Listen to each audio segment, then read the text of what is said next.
We know there are many choices in internet radio, and the staff and host of LA Talk Live would like to thank you for choosing the internet's hottest destination for the most eclectic sound and invigorating talk. This is LA Talk Live. We are more than just talk.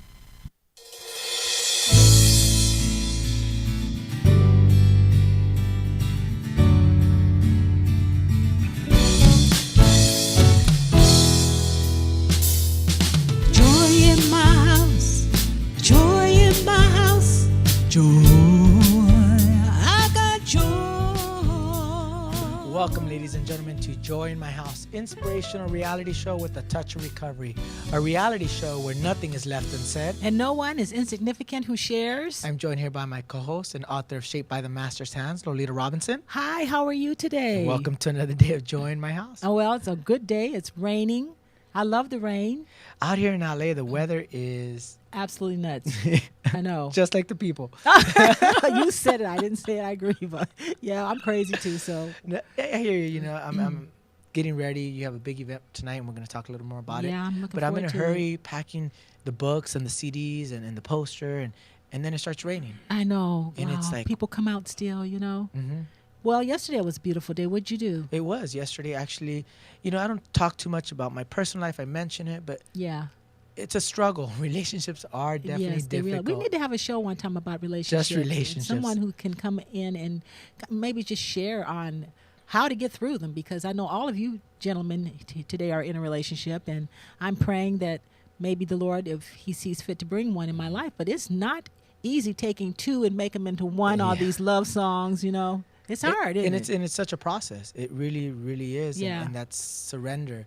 But my whole premise to saying that was, when you have God and you keep him first, right, he'll sustain. And teach you, huh? He really does. Well, you have to show up. I think what they said, the commitment to him is what keeps you committed to one another, because it's just easy to just say, I agree. Bye. I agree, you know? because we had a great show for you last week, ladies and gentlemen, with Minister Paul Obel. Breaking his silence and enlarging his territory was last week's show.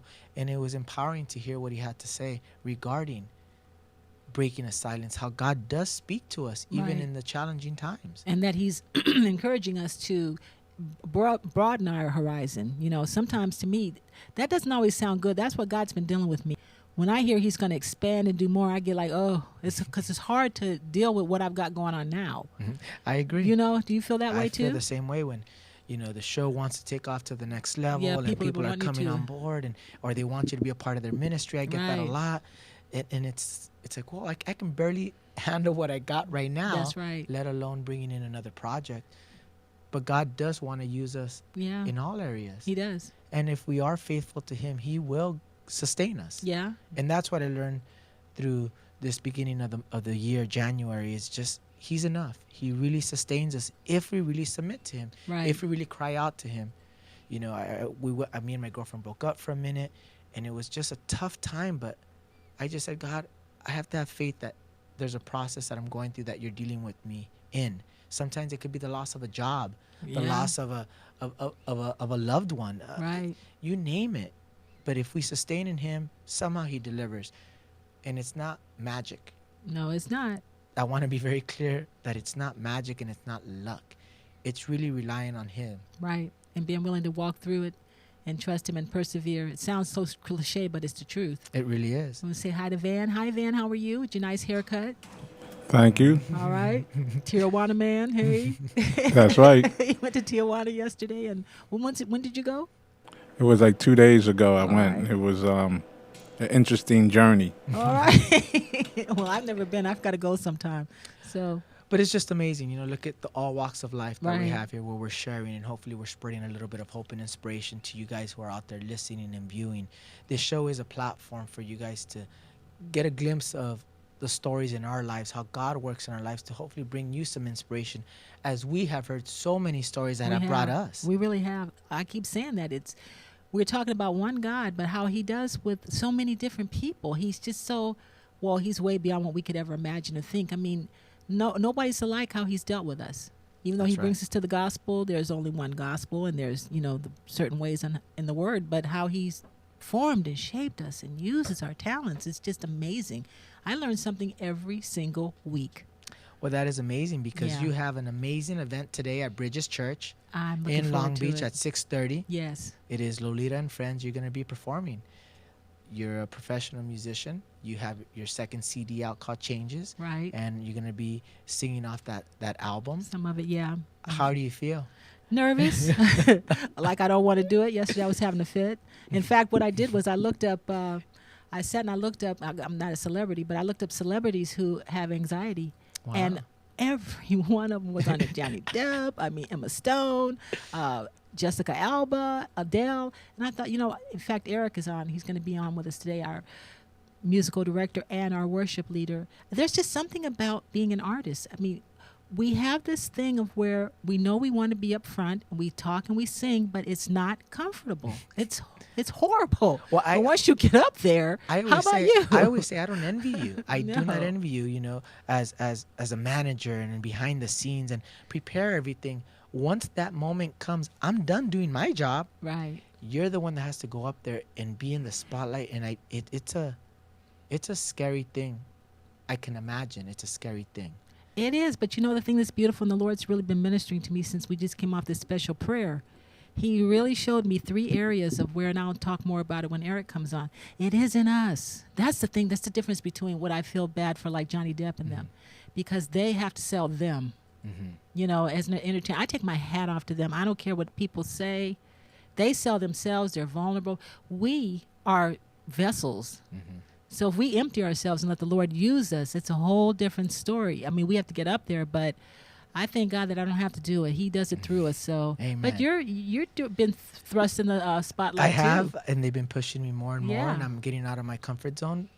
But everything in God's time. Right. If I see that it's from Him, or I get accountability partners and people that I trust, Kathy Taylor and John Brennan, who's one of the regional state, and your sponsor. and my sponsor Yeah. Spiro, Yeah. when they pray for me and they tell it's something that you should do to give back, I just show up and suit up. Well, you have to be real with who you are. You have to know what you are, and you are speaking more, but you also know that you're a behind the scenes type of Right. personality. So you That's can't the let word. people force you into being what they want you to be. Exactly. So when I go and share, I'll share my testimony, but that's about it. Don't ask me to share on a topic, or if it relates to my life, I can just share on that little spot, but Right. that's it. God still has so much more work to do with me. Thank He's not you. done, so don't call me to speak. But you as a speaker, as a performer, you have that gift. Even though you say you get uncomfortable and Right. you have It's not this comfortable at all. anxiety, you have that gift that God has given you to do it. Well, praise the Lord. I'm glad. I have to take that from others. God said, don't praise yourself. Let others do it. There So you when go. other people come and say things, I'm like, okay, Lord, I don't take it in and think about, okay, I can do this well. I'm doing what I'm supposed to be doing. Then I have peace. So that's what's important. So I'm looking forward to tonight. So Tonight's gonna please be come amazing. out and Ladies and gentlemen, this is Joy in My House. We got a great show for you today. Eric Hellman is here Yeah. from Bridges Church. He is a music director there, and well, he's he's also a praise and worship leader, but he's also a musical director in terms of when we put these kind of events on, which is going to be more. He doesn't know, but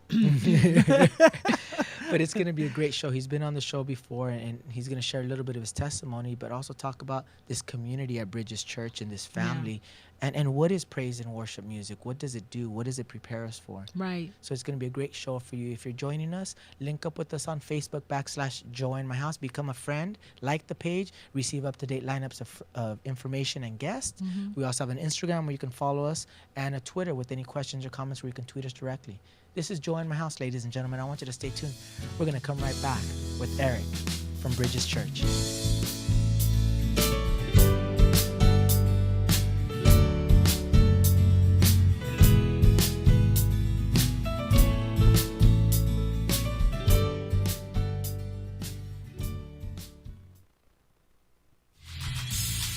Hey, shout us out. What's the count? I'm your host. I am WDC. Tune in to WDC Radio on LA Talk Live every Saturday at 4 p.m. Pacific Standard Time, 7 p.m. Eastern Time for sickle cell trait awareness, lupus, bullying, mental health, and all different aspects of life. So tune in to WDC Radio right here on LA Talk Live.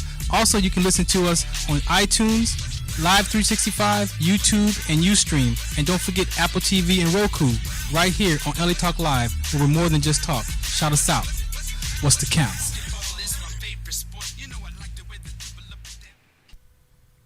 Welcome, this is Greg, inviting you to tune in Saturday, 6 p.m. to the Mystic Ballroom. All vinyl most of the time, and we'll cover psychedelic, soul, garage, and much, much more. Myself and the Young Mogul will bring you this every Saturday at 6 p.m. exclusively on latalklive.com. You can also catch us on iTunes Radio R&B, Live 360. Welcome, this is Greg, inviting you to tune in Saturday, 6 p.m. to the Mystic Ballroom. All vinyl most of the time, and we'll cover psychedelic, soul, garage, and much, much more. Myself and the Young Mogul will bring you this every Saturday at 6 p.m. exclusively on latalklive.com. You can also catch us on iTunes Radio R&B, Live 365 Radio, Flag TuneIn Radio, AHA Radio, TV Radio, and Apple TV Radio. Or you can watch, listen directly at latalklive.com. Reality, radio, handcrafted for yours and mine listening and viewing pleasure. This is LA Talk Live, and we are more than just talk.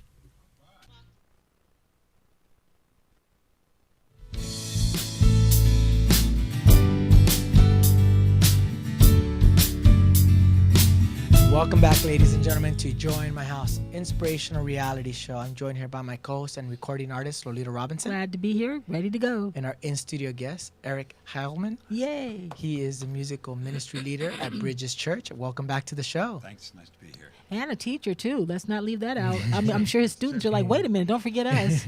Well, I want to thank you for coming back on the show. I think this is your third time on the show. I think so. The first time you came and you gave your testimony, gave a little bit of your story. Second time you came and you guys actually did a live performance. Yeah. Right. And now you guys actually work together on a new project and are putting on a concert tonight at Bridges Church in Long Beach at 6:30. You guys have to be a little bit excited, a little bit nervous. Yeah. Yeah, how are you? Both. Yeah, I'm not nervous as much. I'm looking forward to it and Okay. looking to see what God's going to do through it. Okay. So. Well, we always like to let our audience and viewers know as the show gets expands and enlarges, we get more and more viewers and audience. So we always like to let our audience and viewers know a little bit of your story before we start going into some of the crucial stuff that we're going to talk about regarding music and ministry. But where did you grow up, Eric?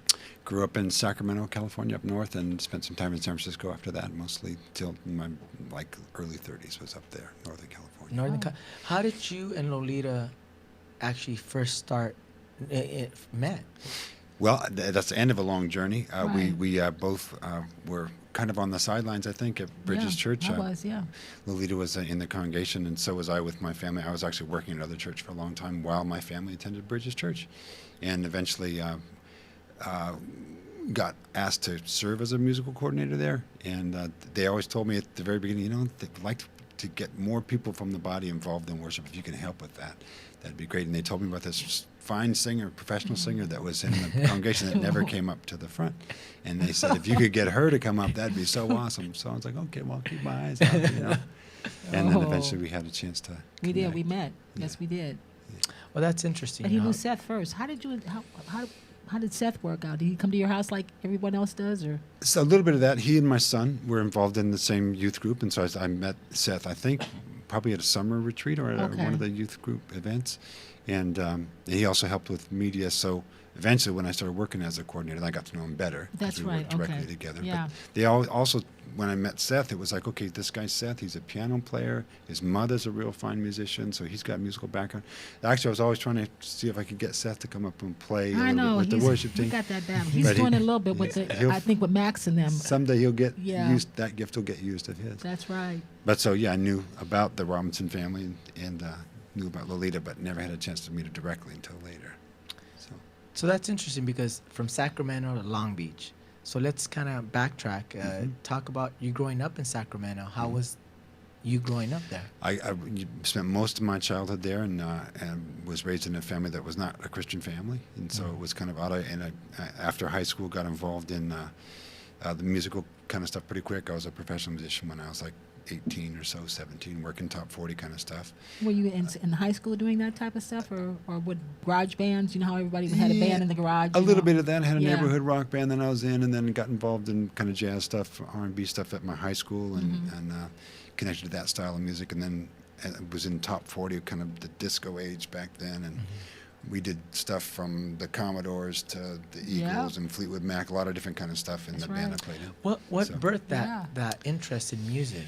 My family was pretty musical, and Were they? so as a Okay. kid, I took piano lessons and did the whole thing. My dad, we actually went to a kind of a Christian church when I was really young, and he played the piano and helped sing for that. He's very involved in music. My mother was a good singer, actually. Oh, too. wow. See, I didn't even know that either. Not professional, but just around the house. Oh, kind yeah, of but thing. they did their thing, you Yeah. know. Right. So I was around it a lot, and then as I say, as I grew up, my family, I think they realized that the thing they were going to that they thought was not church was church, and so like we pulled away from that, and Wow, kind how of interesting. the idea of Christ and the Bible was not part of how we grew up after that. How about you inside? Did you feel it? Because sometimes your family's doesn't have a leaning towards it, but how about you individually? I think I always had that they say, doesn't C.S. Lewis talks about the hole in our heart that's a God-shaped hole. All of God-shaped us hole. have that thing. So all have a longing, and I think I had that thing. And then after high school, shortly got connected to a group of musicians that were connected to a Christian scene. Charlie Peacock is the Yeah, name you that told me I've that, yeah. told about before. And so he asked me to come play with his band as a musician, not so much. We had actually met before he was a Christian. So I got connected, and so the sense of there's something bigger than you are out there in the world to be part of, kind of found that the thing that you think that there is to be bigger, it's Right. not stardom, it's not celebrity, it's a life with Christ. So I got exposed to that So you weren't idea. atheist or anything like that. You just didn't know Yeah, it. just kind of Agnostic? ambivalent about it, I think. Okay. Agnostic, maybe so. Right. And then working with Charlie, I think there was some seeds planted there that said this is something you could take seriously if you investigated it. You might find out. And so that longing, I think, later, actually after I left Charlie and was doing some other stuff in San Francisco, then that longing got stronger and stronger, and eventually I went out and got a Bible because I just wanted to know, what is that thing that they've been talking about? A couple of my friends that had been not saved got saved with Charlie, You and can so see the difference in their lives. it's absolutely. Yeah. So got a Bible and started reading it, and it began saying, okay, well, that's where that truth is that I'm looking for, that thing that I'm longing for, Right, that right. that bigger purpose, says there's something more to your life than what you're doing, because that is small and it's empty. You were talking about being sustained by things. Eventually, I think we all reach a place in our lives where we can't sustain ourselves, and you hit that place where, what have I got? I got nothing to keep me going. Right. And then, for a lot of us, you have to get hit over the head with a 2x4 that says, yeah, That was me. I Yeah. had to Yeah. get hit it Yeah. several times. it's not you. There's something True, else yeah. that's going to sustain you, and it's an abundant source of life and goodness and hope and all those things. And that's what Christ. What was interesting is that you were recording with you were playing with Charlie, Mhm. and then you played in his first Christian band called Warehouse Ministries. What was that experience like? Because you weren't a Christian, but you were playing in the band. You said it had an influence, but what was that like? It was interesting. Again, I think I was going to say Charlie was an amazing guy. I think maybe more to say God is an amazing God. So working with Charlie at Warehouse Ministries was kind of a church-based music ministry or a music-based church ministry, something. Anyway, so Charlie was one of the artists. Another artist was the 77s, and they had a couple other bands in the Northern California area that they produced. So it was kind of odd to get brought in as musician to help the musical thing happen, but then before we go out and play concerts or club dates, we'd always pray together in the back room. And I remember one night we were praying, and I'm in the prayer circle, and we're lifting it up to God. And Charlie just praising God for what's about to happen. He says, thank you, God, for Eric and for his gifts. And I'm like, wow, he's thanking God for me. It's Oh, weird, wow. And it's like I didn't really believe that God was listening at that point. You know what I mean? Wow. I had a But sense of it's- some yeah. abstract kind of God, but not Jesus Christ, Yahweh, that God, the Yeah. Creator God, So it was odd, but those seeds Well, how get nice planted, of him, right? because sometimes you can kind of get, he could have been have like vibes. Well, I don't want you don't know the Lord, so you don't need to be a part of this. I mean, that's really nice that he allowed you in the he community. allowed you to be in the community, because Well, that could backfire too. And don't you think that's what we all need to do, though? Right? Right. Is invite people in to see, Right. here's what God's love looks like. regardless of where you Where come you- from yeah. or where you're at. Yeah, Right. hallelujah. Because doesn't God find us sometimes when we're not looking? And You know. some of the That's very true. oddest places. Yes, he does. Some of the oddest places, Yeah. because you then went on to record with Charlie. Mhm. Was there a mentorship there between you and him? Maybe, yeah, Mm. sure. In fact, Chuck, I knew him back then, was a pretty well-established kind of guy on the punk scene. Actually, Van can relate to that. Okay, Van. Yeah, I was in a band called Van is the Scorch Brothers was the name of the band when I first met him. Brothers. Yeah, it's Wow. crazy. And Now, so that why was that? Why would they call it Scorch Brothers? It was just, I mean, we had met in a top 40 band, That's I think, and great. he started a band that was meant to be like really out, pushing the edge, pushing the envelope, really wild. So Scorch Brothers, you know, and I think I played in that band very briefly, and then he went up to too much crazy stuff, and I was involved in the jazz and top 40 scene. Okay. So then, in the midst of, he went in the punk scene and got, God saved. Now, well, you know, yeah, the he Lord almost can do anything. he hit the bottom, right? Wow. And then God found him, and then he Okay. got pulled back up. So recording with him later was kind of like I can use your gift as a musician, and then again, there's this kind of invitation that's hanging out there. There's another gift I want you to find, you know. So there's some mentorship, I guess, musically there, and then the example of the spiritual life and a life that discovers its potential depth because now it's living for another reason, serving for another reason. So I Well, suppose- having had the awesome. opportunity to read your testimony, talk how it affected and it drew you closer to your purpose, your life purpose, but yet you didn't still accept the calling.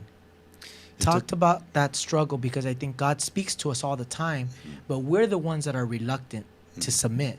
We're the ones that are reluctant to give that gift to Him. What do? We hoard it for ourselves. We want to be the ones speaking up on the pulpit. We want to the ones be performing, not so much for God, but for ourselves. So you talked about that, which I thought was very interesting, especially a lot of people out there who might be listening and viewing who want to be musicians or want to be somebody that they feel is important, but they're doing it for their own self-purpose.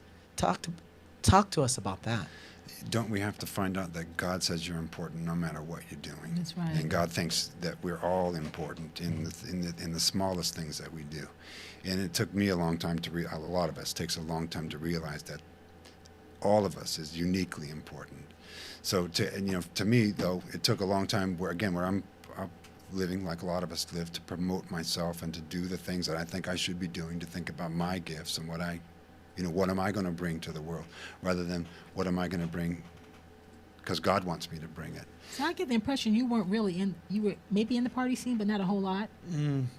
Okay, so we have to be, Yeah. you know, Yeah. you got young teenagers, so we don't want to get into, but you kind of were in the party scene somewhat. Yeah, I mean, Okay. I'm not proud of it, and Right.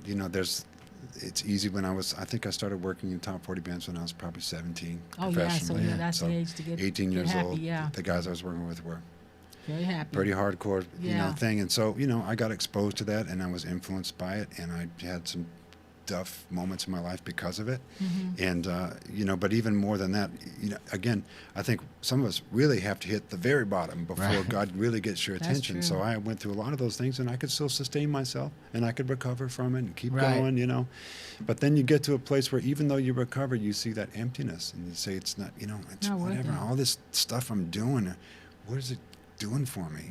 Even when you're successful, you find it's just empty. And so I think I had to get to that place, and also maybe get that place with really tough difficulties that say you might have a situation that there's no answer to, Right. and there's Which no you'll talk- escaping, yeah. So I think for me it took getting to a point like that where I had, even though I was having some success, professionally and all. Well, how interesting, because you're talking about being successful and you're actually being in your success and still feel that empty void when people out there listening might be going, what are you talking about? If you're being successful, you're recording, you're speaking, whatever it is that you're doing, but yet still feel so empty. Because at that point, you moved to San Francisco, you were very active in the jazz scene, you were seeing your successes, but something happened what made you go buy that Bible, that brought you to that Bible. Well, I got the Bible, I think, even in the midst of that success, and it wasn't great success, but it was a little Yeah, bit but of it was success. enough. Yeah, I know you were It was working, enough. working in your craft. Exactly. I think that's better, to tell you the truth, to be Yes. than being the stars.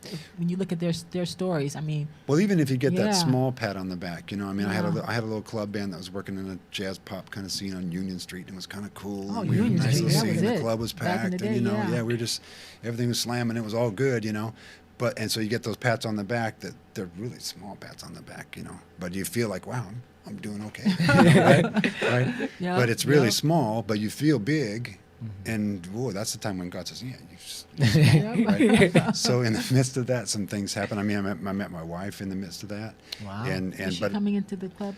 I didn't meet her there. I was doing some volunteer work at a school because I was feeling the emptiness of my life, saying I'm doing this stuff. We're going to talk about the teaching, how that came in. I'm sure he's going to talk about that. You're leading right into the next, meeting your wife. Yeah, well, so I was doing some volunteer work at a school because I had done some prior volunteer work with some second graders at a nature center. It was crazy. I just wanted to do some giving back because I felt like I was being really selfish with my life. This is after buying the Bible, realizing there's something bigger. I got to connect to it. So I done some volunteer work, and somebody in that volunteer work said, you're really good with little kids. You ever thought about being a teacher? And I was like, no. Wow, that's crazy. From a jazz musician, being in the scene and being in the scene on Union Street. Right. I mean, you're in the mix right there. Felt like it. I mean, again, it was really small, really, but San Francisco was the in thing though with the coffee houses and stuff like that. So you had to be called to. So you never had any aspirations to be a teacher. Hadn't thought about it at all until that moment. See, God knows. He does know us, doesn't he? Exactly. Yeah. Go ahead, what were you going to say? Well, I was just going to say that somebody saw a gift that I didn't even I never thought. Right. That's not me. That's not my gift. I'm a musician, and but there I was working with. I was one day walking down a trail along the beach with a bunch of little second grader kids. So they're from a Chinese school, couldn't even speak English. and I'm just supposed to. He cracks me up. The director says, "Take them on a walk. Just take them out to here and take them back." And so I'm walking along. There's all the little kids behind me singing, and they're singing, and they're smiling so big. And I was like, "Wow, this is really okay. Cute. This is fun too." I'm on a different stage, getting used in a different way. And also before that, I'd been sorting crayons in the other room, So doing something really small, what I think of as really insignificant, but actually, God said, "No, there's a gift, there's a moment that you could use." Wow. So after that, you found love after that. You met your wife. Met my wife. I did some volunteer work at it because now I said, "Okay, check it out. Being a teacher, maybe let's go do some volunteer work at a school." Okay. And there, I met my wife. She was doing her student teaching, and we met and talked and then talked some more. Well, look how interesting if you didn't submit to God's calling on your life, he didn't even know it at that using point. that gift. Yeah. If you would have said, you know what, this is, I'm a musician. I know what I am. Right. You would have never met your partner in life. True. That's right. True. And the thing that's beautiful about it is even when he knew us when we yet knew him. I mean, he had a plan all the way from the very get-go. You didn't know what was going on, but he knew. Yeah. He knew who you were. See, we don't know our purpose. People are always asking that, what is my purpose? Well, this pastor was talking about the manufacturer knows the purpose of what he created.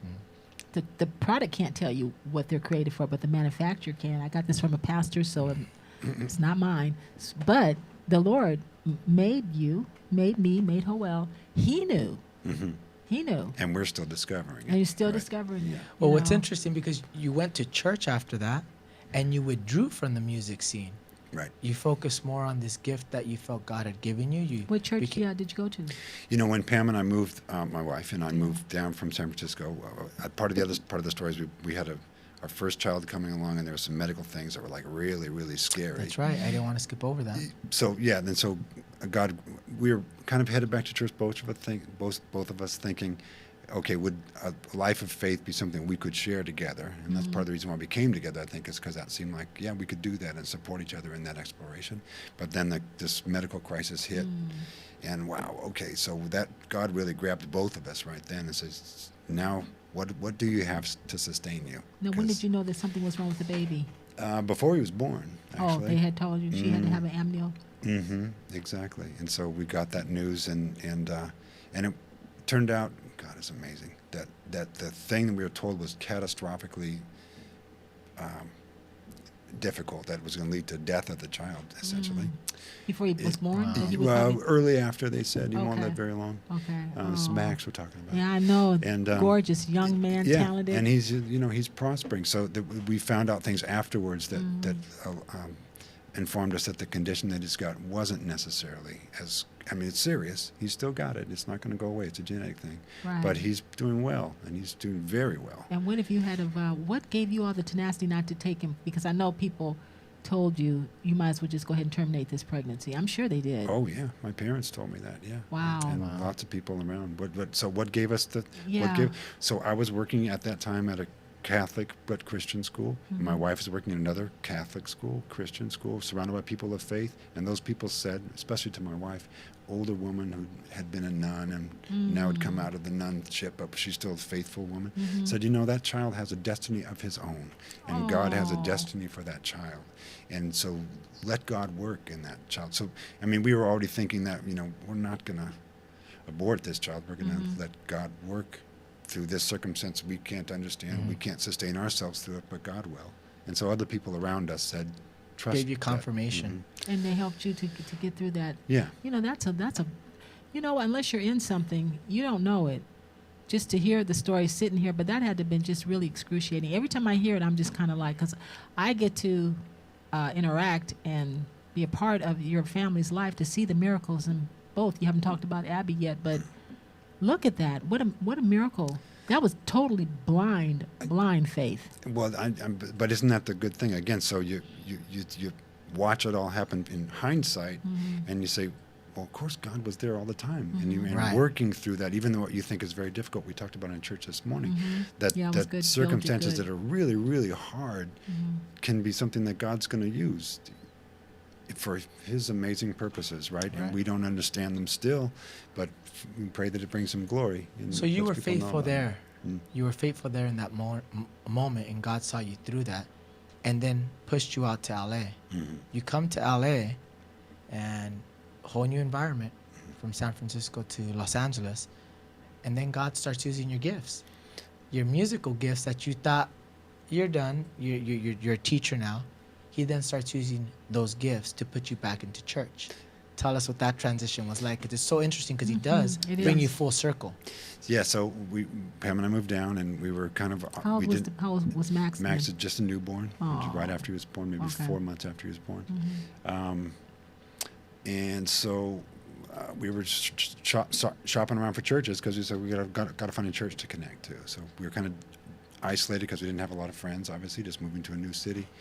Her family was here, so we had that support. But wanted to find a church, so we went to a couple of churches and kind of shopped around a little bit, and landed at this little old-fashioned Lutheran church because her father was Lutheran, and so it's okay. Where are we gonna be? Very traditional, old-fashioned church with a choir and robes and the whole thing. Wow! And so we started going there, and we'd gone for a couple of months, and somehow we were talking on the way out, and one of them asked, somehow it came out that I was involved in music. They said, well, can you sing? I said, well, yeah. Yeah, well, could you sing in the choir? I'm like, well, okay. So I come with my tennis shoes and then put on the choir robe and the whole thing, So that's where Abby gets this tennis shoe thing. So I cute. guess. So Wow. anyway, they asked me to sing, and I sang in a choir for a little while. I had done that as a kid a little bit, but it wasn't the contemporary kind of music that I'm used to. No, you were doing hymns, right? It was In the very Lutheran church, hymns, you the were whole doing thing, exactly. But then they asked me to sing some solo. So all of a sudden, I was like, okay, whatever, And it's like, wait a second. I'm being musical again, but it's a totally different context, and it's a choir, so that's different. It's not my thing, but actually, I kind of like it. I kind of like choirs, even. So actually, another gift you didn't know. Van was talking about appreciating different styles. Well, that's a totally different style, but I get it, and I like classical music too. So okay, that's interesting.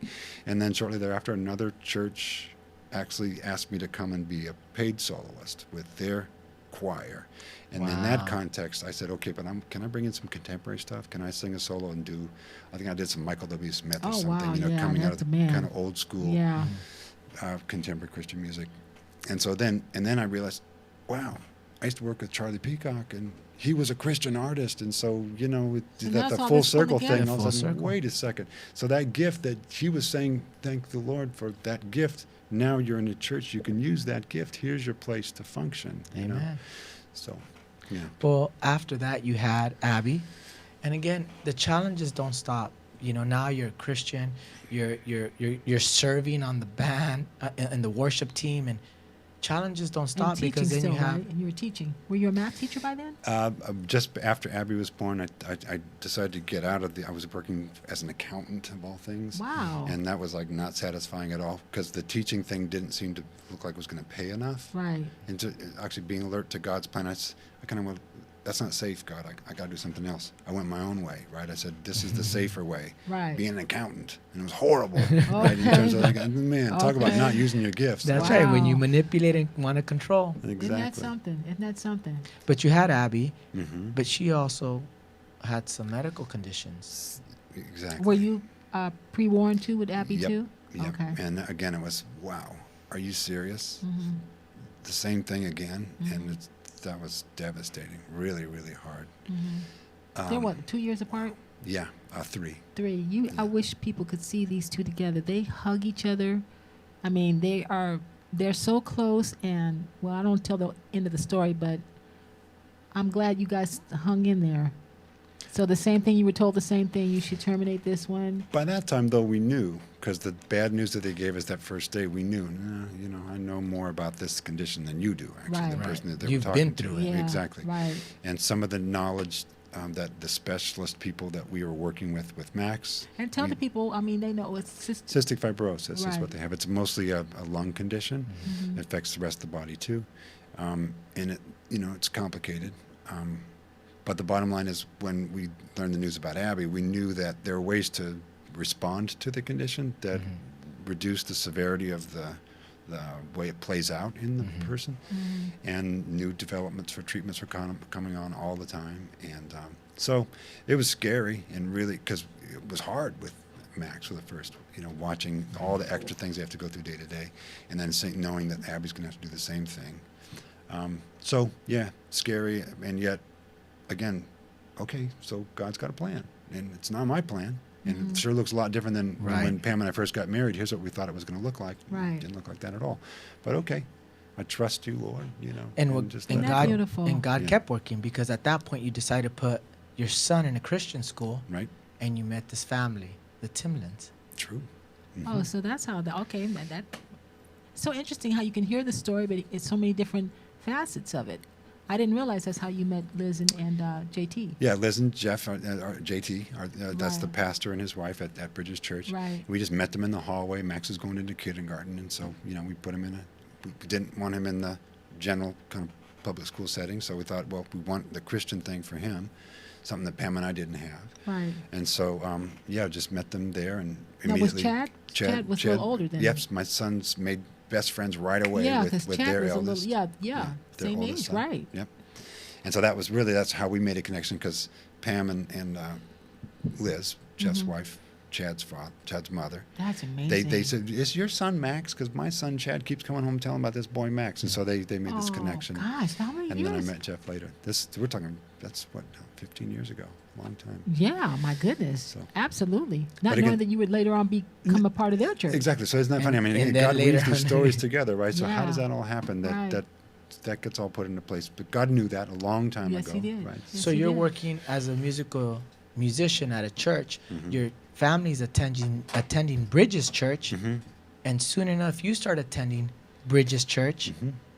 and they ask you to be a part of their music ministry and lead that. Ultimately, yeah. How was that? It was kind of, it was hit and miss for a while, because I was doing some ministry I was working as a worship leader by that time in a contemporary setting at another church. And then I had some time off. I left that church, and so I could come to worship on Sunday. And my family had been going to Bridges, which is more in our neighborhood, and good relationships getting established there. So I went and was part of the worshiping community just in the congregation. Yeah, I remember seeing you For a while. periodically and could feel the anointing. Always I felt that. Well, you're I'm not very just kind. saying that. I remember I told you when I first met you, there was a real anointing when you were, not saying that everybody else wasn't, but you could definitely see it.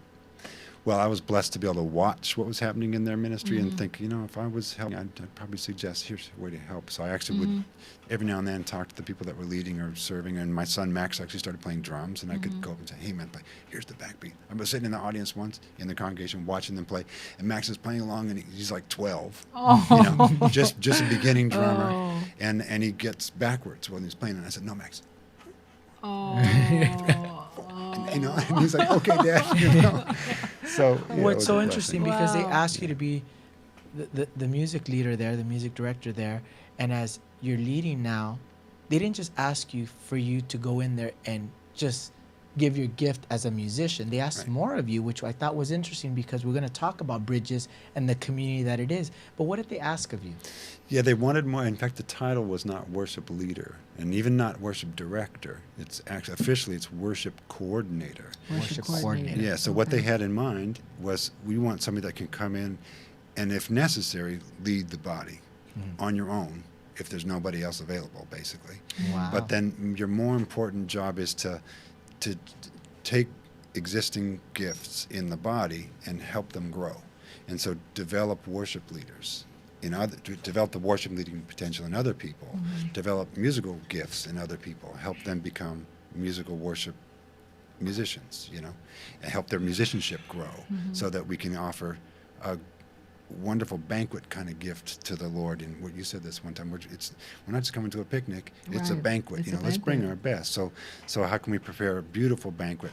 Some of that is developing good skills as singers and as musicians. So their primary purpose, I think, was not to have me be the leader, but to me be the facilitator, to say, can I help other people strengthen their gifts, discover their gifts?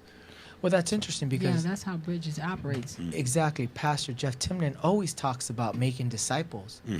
And that's what he was asking of you, to make disciples, but to use the music as a tool to bring these people into ministry. Right. And you still to have to develop. oversee it, though. You have to just let the Indians have their way. You do have to have a chief. So you do have a real. We were talking about that off Right. when we weren't on the show. That a good leader is one who has to lead, but also have the capability to sit back and allow other people to develop and to grow. That's a hard balance. I think you're right. I don't know if I'm a good leader or not, but I do I the best do- I you can. are. And part of it, I think, is having been led by people and knowing. So being in the band or being in the choir or being in the faculty at school, saying, okay, there's a person who is the leader now. That's the host, it's a hard job. Yeah. All that coordinating. So appreciating that even though that person might not be doing what they're doing perfectly and you might do it different, whatever, you're not in charge right now. So to be a good follower is part of being a good leader. I agree. I always say I'm a student first. I teach all these students, but at the end of the day, I need to be taught first too. If I'm not a good student, how can I ask that of them? Right. I do not give what I cannot. I cannot give what I do not have. Right. So if I'm not a good student, how can I ask that of my students? Right. So I think it's a great process of mentorship is to have a mentor. If you don't have a mentor, how do you even know how to be a mentor? So you leading this and helping create these disciples in music ministry, you then came in contact with Lolita.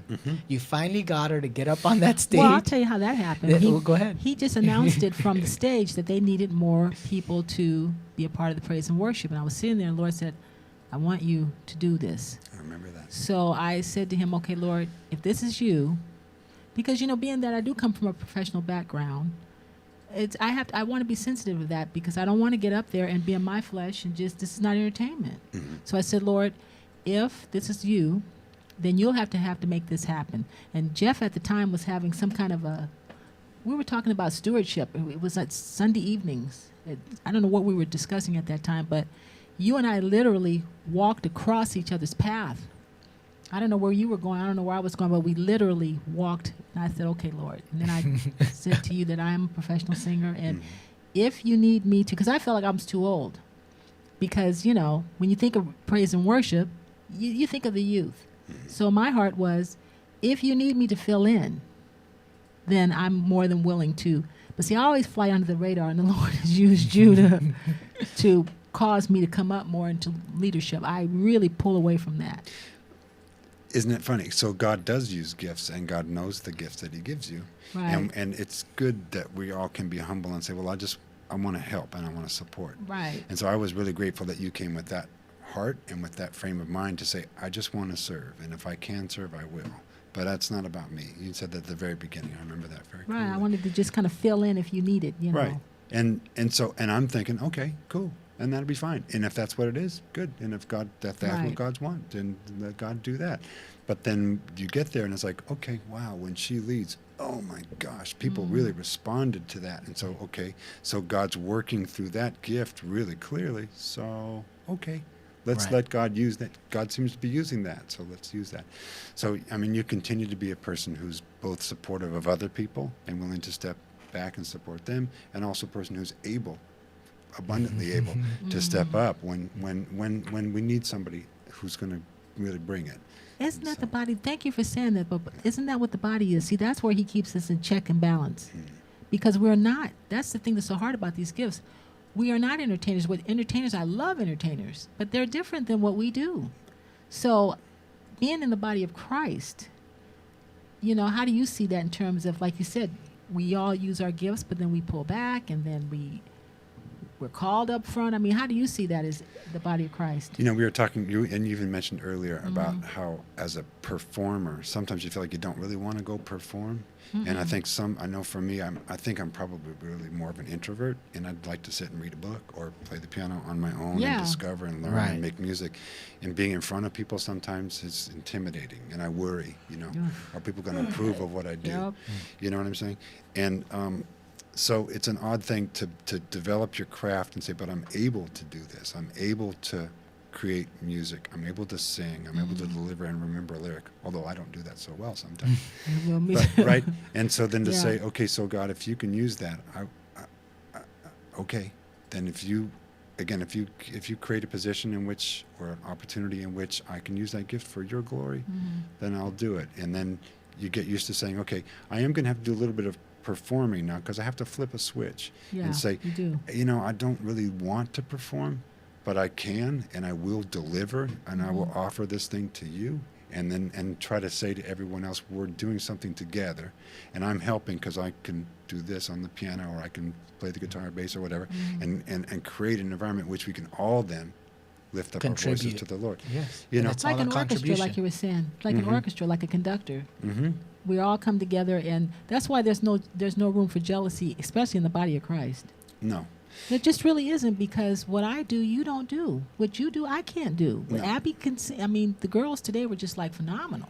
Leading worship. But we're all called to do something, but there's just no competition, really, if you think about it, because we're all serving a purpose to glorify Him. I think that's such a good thing, and it's true in all kinds of contexts. So here we are in a conversation too, you know, and Van's running the board, you know, there's things, everybody's bringing their gift, and it's all pulled together in an amazing way. And as long as we say to each other, there might be a leader, there might be a host, cool, but everybody has something to say. We're listening. What's the theme of the show again?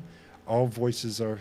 No one is left out. No one's insignificant. No one's insignificant. So all of our contributions are important, and the most important contribution is God's presence. You know, so as long as everybody says, "Well, that's what we're here for. That's what we're doing together," and it's not about me leading or you hosting.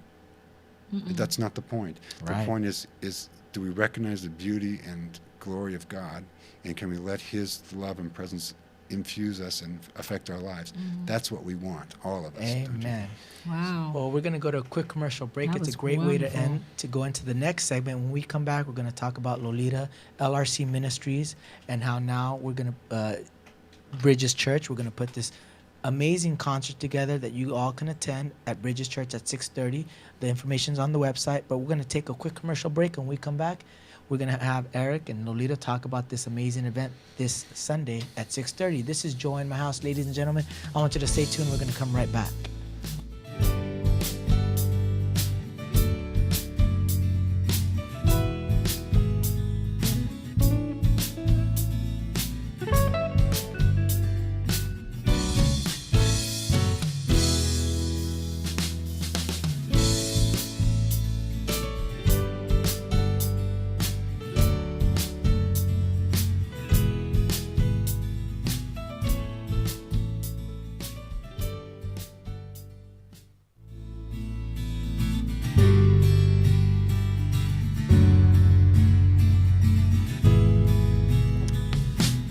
Welcome back, ladies and gentlemen, to Joy in My House, inspirational reality show with a touch of recovery.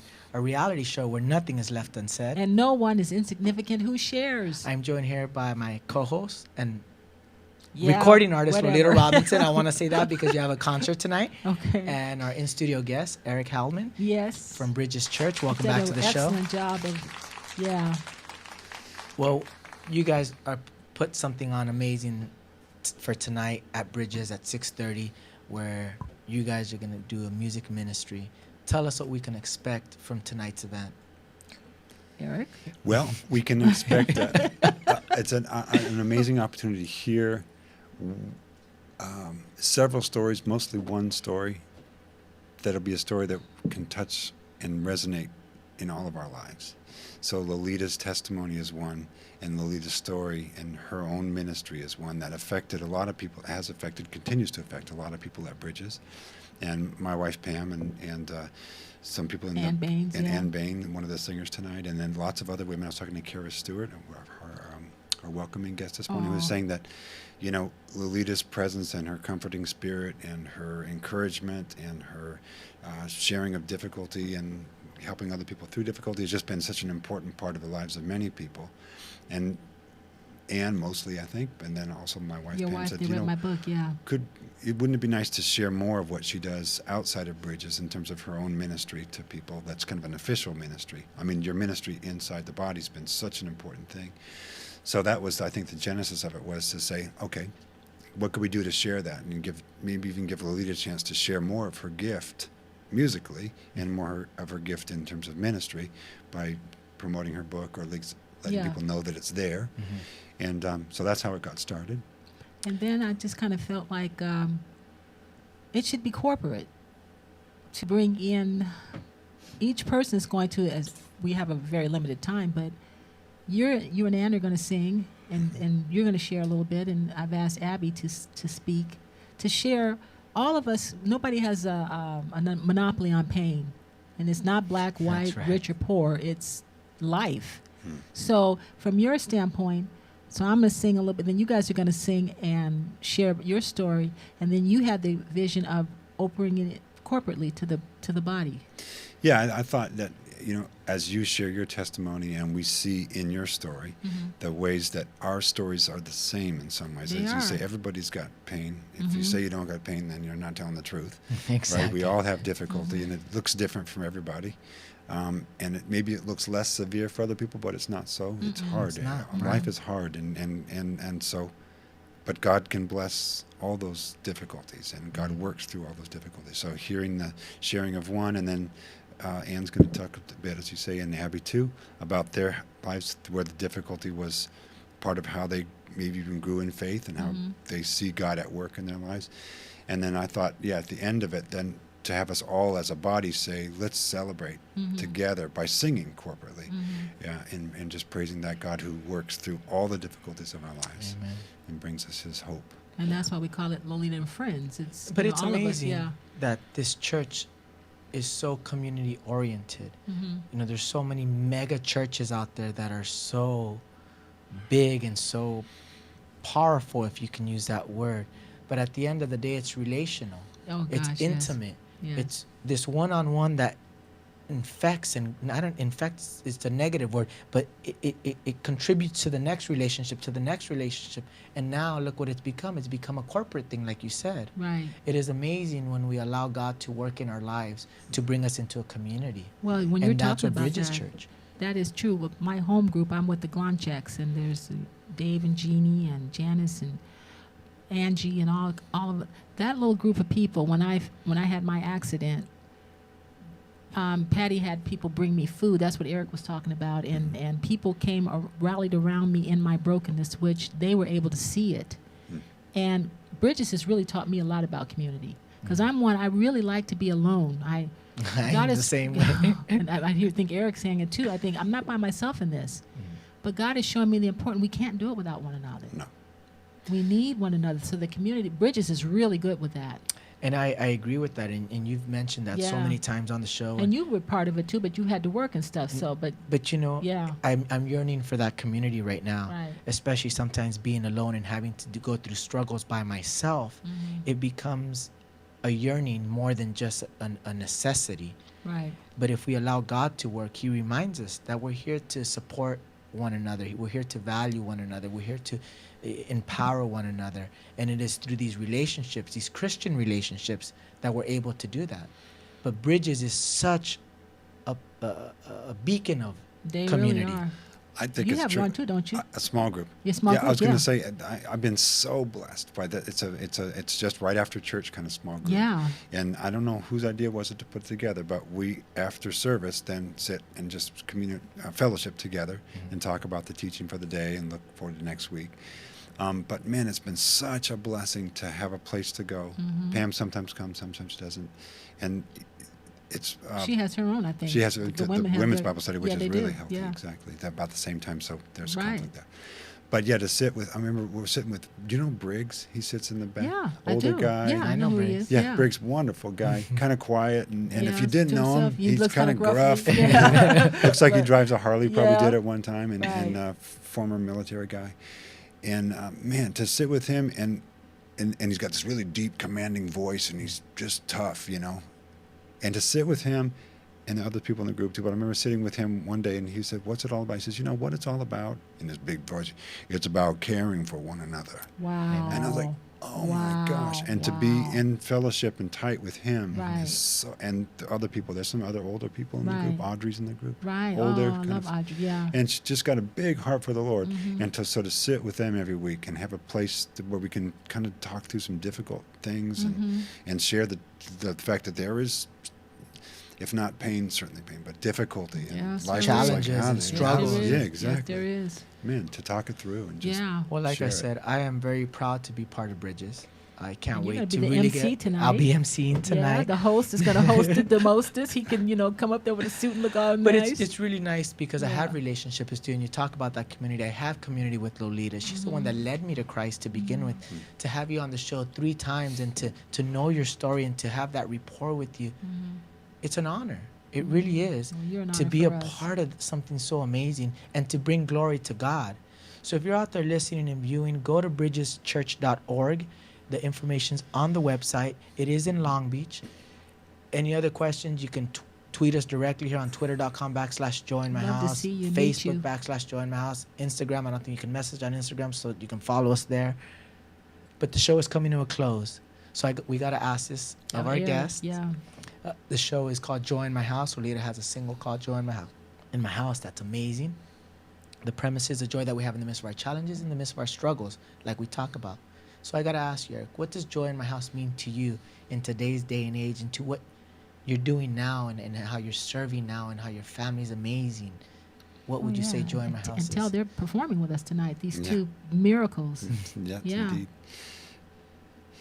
So joy in my house, I guess what it calls to mind when I think about that when Christ came, he says, you won't have to go to the temple anymore, that you become the place where God will dwell. And so I just think that the house of God, ultimately for each one of us, becomes that quiet place inside our hearts where God says, if you invite me in, I'll live in you, right? And talk about joy, right? God wants ultimately for us to know his steadfast love and faithfulness, that he's a merciful and gracious God. And so when we invite him in and say, abide in me, Lord, let myself be replaced by yourself, and let that joy in my heart, in my house, be your joy. Whoa. I guess that's what it means to me. That's a Amen. powerful, amen. Wow. This Well, is ladies and nice. gentlemen, this is Joy in My House. I want to thank Eric for coming on the show.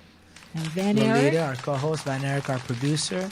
My girlfriend's in the studio as well. I'm Ashley. really happy that I get to be around these amazing people and that I feel their love. I hope that you guys out there listening and viewing link up with us, engage with us. Let us hear your stories. Let us hear the joy that you have in your house. And join us live every Sunday here at noon.